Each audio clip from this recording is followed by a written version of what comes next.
Ya tenemos en línea telefónica a nuestro estimado amigo don Enrique de la Madrid, a quien saludo con mucho gusto y le aprecio que nos haya tomado la llamada. Don Enrique, ¿cómo está? Muy buenas tardes. Samuel, muy buenas tardes, qué gusto saludarte a ti y al auditorio. Pues don Enrique, hace días lo vimos en estos foros que organizó el PRI, en estos diálogos, y que bueno, lo que ya todo el mundo ya sabíamos, Enrique de la Madrid alza la mano para el 2024 y bueno, ya está listo para buscar ser el estadista que le regrese el rumbo a México. Pues sobre todo eso, ¿verdad? Yo creo que tenemos que recuperar un grupo que nos permita a los mexicanos, a todos, poder aspirar a un mejor nivel de vida. Yo hablo de un país de clases medias, y clases medias para mí no es un estatus social, sino más bien es eso, un nivel de vida que te permita comer bien 3 veces al día de manera sana y variada, tener acceso a poderte vestir bien, servicios públicos de salud y de educación de calidad, un Estado de Derecho que nos permita vivir con seguridad y en un país donde haya justicia, cosa que hoy no hay, y sobre todo también que tengamos tiempo y recursos para esparcimiento y pasarla con los seres queridos. Y todo eso en democracia, porque hay otros países que han alcanzado el bienestar, pero no en un régimen democrático. Me parece que la democracia es algo que tenemos que defender, y por eso me pronuncio también de manera muy contundente por la defensa y el respeto del INE. Entonces, eso es lo que tenemos que hacer ahorita y pelear sobre todo por un México más justo, donde todos quepamos y nadie se nos quede atrás. El mensaje de Enrique de la Madrid ha sido el respeto a las instituciones, porque México le costó muchos años, mucha sangre, construir instituciones democráticas, instituciones que le sirvan a los mexicanos, y usted lo ha dicho, el INE hoy está en riesgo. Sí, porque a ver, una institución es una idea a la cual le juntas recursos humanos y recursos materiales. Y en este caso, ¿cuál es la idea? La defensa de la democracia, tener un árbitro, tener un organizador de las elecciones, alguien que garantice que tu voto se va a contar, se va a respetar y que va a ganar quien realmente ganó las elecciones. Y nos ha llevado mucho tiempo evolucionar en México, hay que reconocerlo. Teníamos un régimen en el pasado pues que no era plenamente democrático, tampoco era una dictadura, pero era un régimen semidemocrático, y hemos avanzado los mexicanos para alcanzar hoy eso, la democracia. Y por eso es muy riesgoso que un gobierno quiera cooptar, digamos, o debilitar o anular al árbitro, porque es como si en un juego de fútbol o en una pelea de box, pues si te quedas tú con el árbitro, pues prácticamente tienes ganado el juego y tienes ganada la pelea. Y en México quien perdería seríamos los mexicanos y perderíamos el país. Por eso es muy importante defender a este árbitro, que además tiene el prestigio y reconocimiento de los mexicanos. Y en este tema los mexicanos todos tenemos que alzar la voz, porque defender al INE es defender la democracia en México.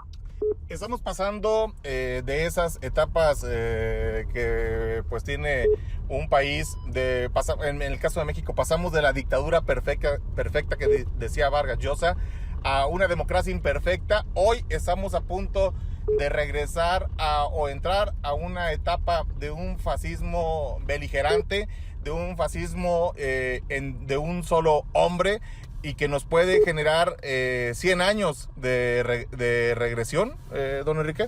Sí, o sea, yo creo que en México, repito, pues hemos ido evolucionando. En los 30, cuando termina la Revolución Mexicana y los que gobernaban eran los militares, pasamos del mundo de los caudillos al mundo de las instituciones. Y si bien es cierto que era una democracia imperfecta, constantemente estaba en proceso de mejoría hasta que llegamos a esta que hoy tenemos, que como dice, siempre es mejorable, pero finalmente es un régimen democrático. ¿Qué es una democracia? El otro día me decía alguien, es un régimen donde hay certeza en las reglas, pero incertidumbre en el resultado de la elección. Y así debe ser. Y hoy sí hay una enorme tentación por el gobierno actual de regresar al país de un caudillo, de una persona. Y bueno, cuando salías de una revolución con un país de 15 millones de mexicanos, probablemente las figuras fuertes tenían que privilegiarse. Hoy no. Hoy es una economía y un país, un mundo más horizontal. Todos contamos, todos tenemos opinión, todos queremos conversar sobre el país al que aspiramos, y por eso tenemos que resistirnos a la tentación de regresar al país de una sola persona, de un solo hombre, de un caudillo. Hoy estamos viendo el discurso de un discurso pendenciero, como le dicen los expertos, de esa figura que quiere popularidad a través de la confrontación, la denostación y el descrédito total a las reglas del juego.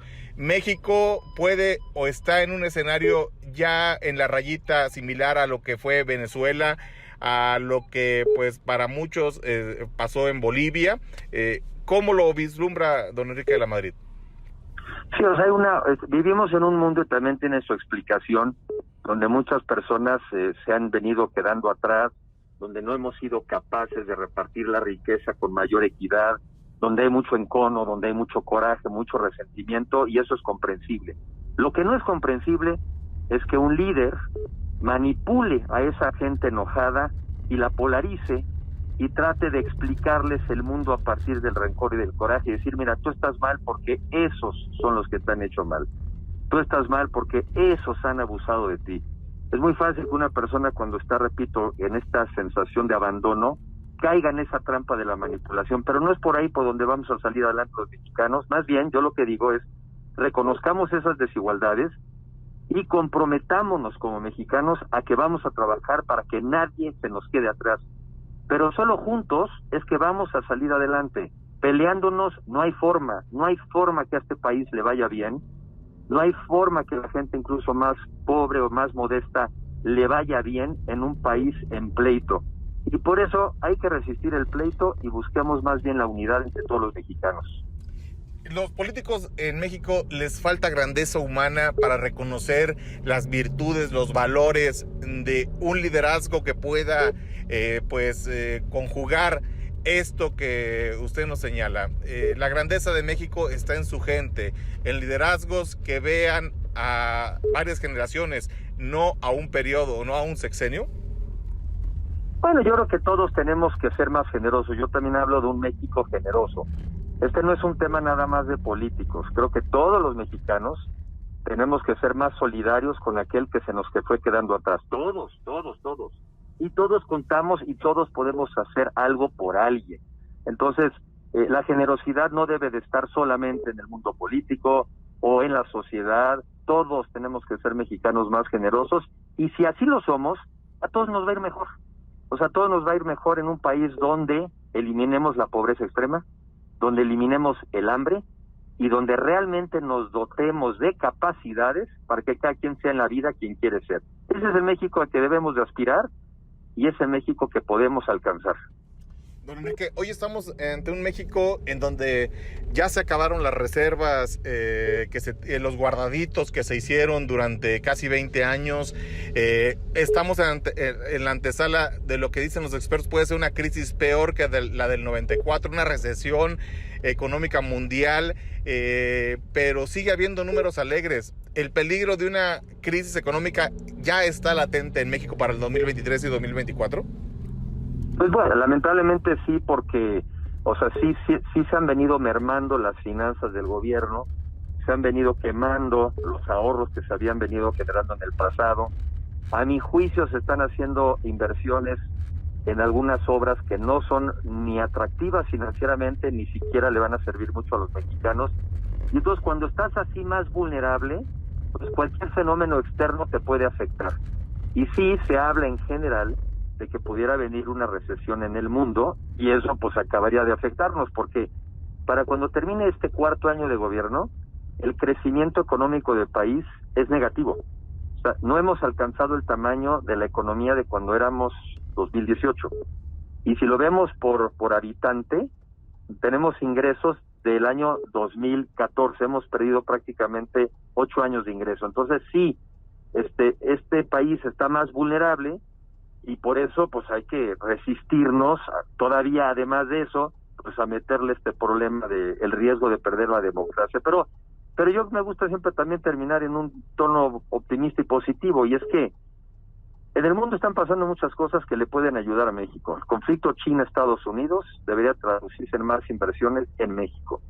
El cambio climático debería de traducirse en inversiones en energías renovables que generarían muchos empleos y bien pagados en México. Y una economía del conocimiento, un mundo del Internet, está también hecho para jóvenes, que son los que se pueden subir más fácilmente a esta economía. En México, la mitad de la población tiene menos de 29 años de edad. Entonces, ¿hay retos? Sí. ¿Hay problemas? Sí. Pero sobre todo las oportunidades de México son enormes y en esas son en las que nos tenemos que enfocar. ¿Cómo hacerle en un país en donde ya se hipotecó al crimen organizado la tranquilidad, la seguridad, la tenencia de la tierra? Hoy vemos más muertos que con los malditos neoliberales. Pues es que tenemos que ir recuperando el territorio, pero yo sí creo que también muchos a partir de que en los jóvenes se encuentren en México oportunidades donde puedan estudiar, puedan acceder a un trabajo también mucho mejor pagado.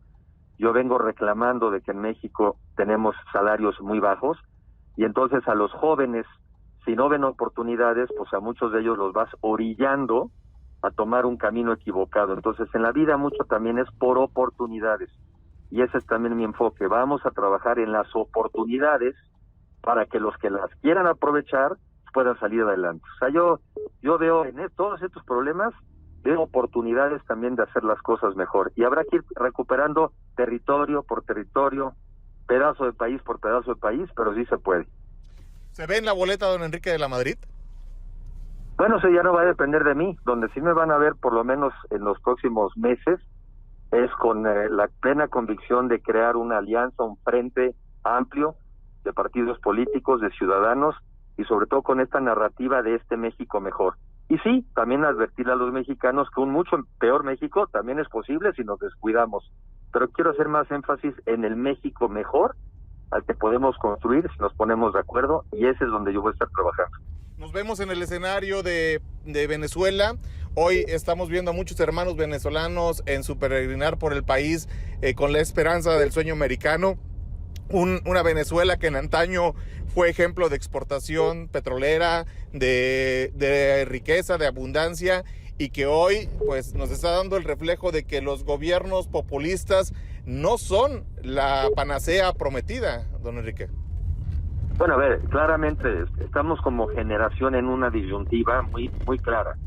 O nos ponemos de acuerdo y trabajamos para aprovechar este mundo de oportunidades y consolidarnos como un país de clases medias en democracia y libertad, o nos dejamos caer y las caídas no tienen límite.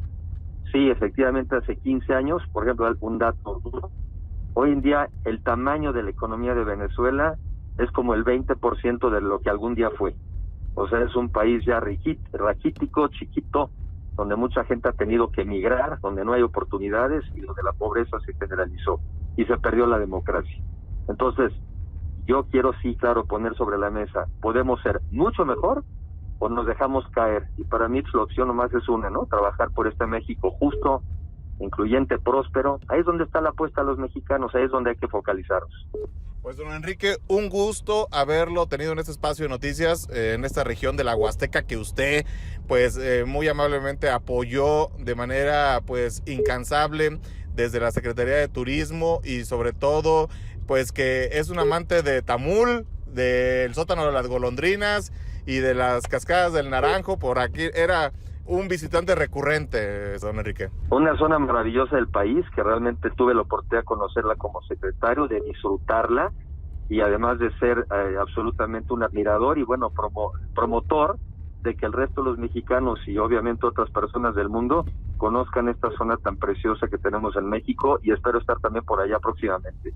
Pues don Enrique de la Madrid, como siempre, un gusto saludarlo. Es un visitante muy asiduo de la capital con Enrique Galindo, que bueno, pues lo vimos aquí en su informe, y esto es parte de lo que está haciendo, de este peregrinar, de ser la conciencia en un tiempo de confrontación. Yo le quiero agradecer, don Enrique de la Madrid, que nos haya tomado esta llamada para todo el auditorio de la Huasteca Potosina, hidalguense, parte de la zona media, que lo están escuchando y lo están viendo.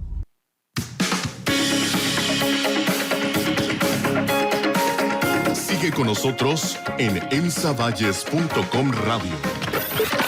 Periodismo diferente. Volvemos en un momento.